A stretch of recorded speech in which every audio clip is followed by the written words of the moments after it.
Shalom, kami dari kelompok 1 ingin menjelaskan dari bab 3 tentang nilai-nilai Kristen. Sebelumnya perkenalkan saya Rafael Christian dari kelas E12. Perkenalkan, saya Gening Gatri dari kelas E7. Perkenalkan, saya Amena Gracia Batubara dari E7. Perkenalkan, nama saya Rahmat Putra dari E12. Untuk bab yang pertama, apersepsi. Nah, apersepsi berarti penghayatan tentang segala sesuatu yang menjadi dasar untuk menerima ide-ide baru. Sebagai anak Tuhan, kita harus menjadi teladan yang baik seperti apa yang diajarkan Tuhan saat di dunia. Karena manusia ini melihat dari apa yang kita lakukan, bukan dari apa yang kita bicarakan. Selanjutnya ada hubungan antara kesan pertama dengan nilai. Ada sejumlah hal yang mempengaruhi munculnya kesan pertama, namun yang paling penting untuk diingat adalah kesan pertama yang ditangkap oleh orang lain, didasari oleh bagaimana orang tersebut melihat dirinya sendiri dalam hubungan dengan orang lain. Orang yang positif dengan dirinya dan melihat orang lain secara positif akan menimbulkan kesan pertama yang positif juga. Dasar Alkitab untuk nilai Kristen.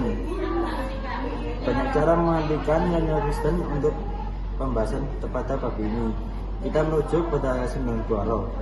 9 hal ini adalah suatu kesatuan yang merupakan wujud dari tingkah laku dan karakter mereka yang hidup dalam Kristus. Artinya hidup sesuai dengan apa yang Tuhan Yesus ajarkan.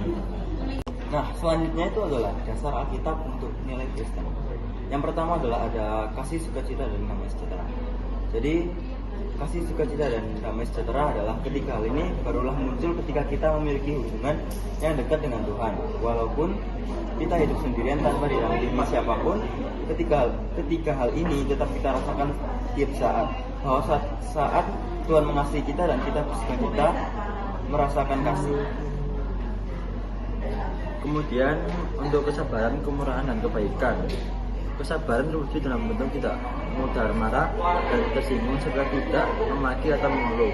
Kemurahan dan kebaikannya harus terwujud saat kita berinteraksi dengan orang lain.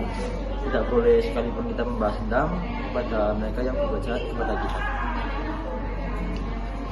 Nah, yang terakhir adalah kesetiaan, kelamambutan, dan penguasaan diri.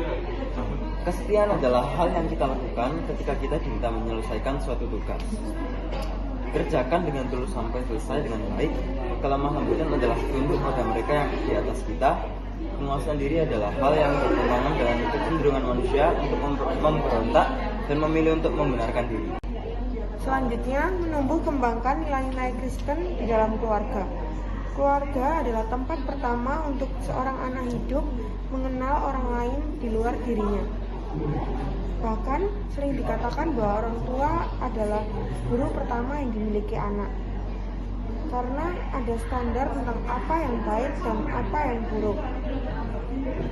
Keluarga menjadi tempat yang cocok untuk menanamkan nilai-nilai Kristenan yang diajarkan Tuhan kepada kita.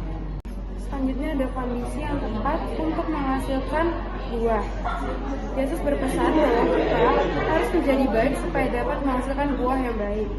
Yang terlihat oleh orang-orang, kecenderungan manusia untuk berbuat dosa harus diubah dengan cara menerima kuasa kebangkitan Kristus. Sehingga kecenderungan itu diganti dengan kecenderungan melakukan yang baik. Perbuatan baik yang kita lakukan adalah buah roh yang kita miliki karena kita mau tunduk pada perintah Tuhan Yesus.